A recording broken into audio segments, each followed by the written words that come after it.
పడమటి కనుమల నాసికులో నా తల్లి గోదావరి పుట్టిన ఇల్లు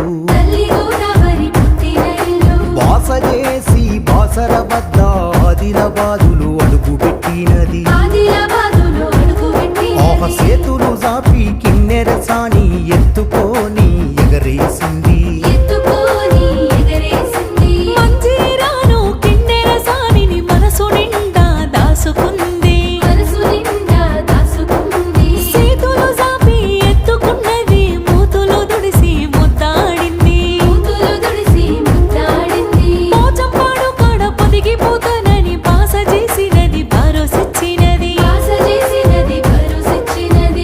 గంగమ్మకు దయరాలేదమ్మో గంటెడు నిలివలేదమ్మో గంగమ్మకు దయరాలేదమ్మో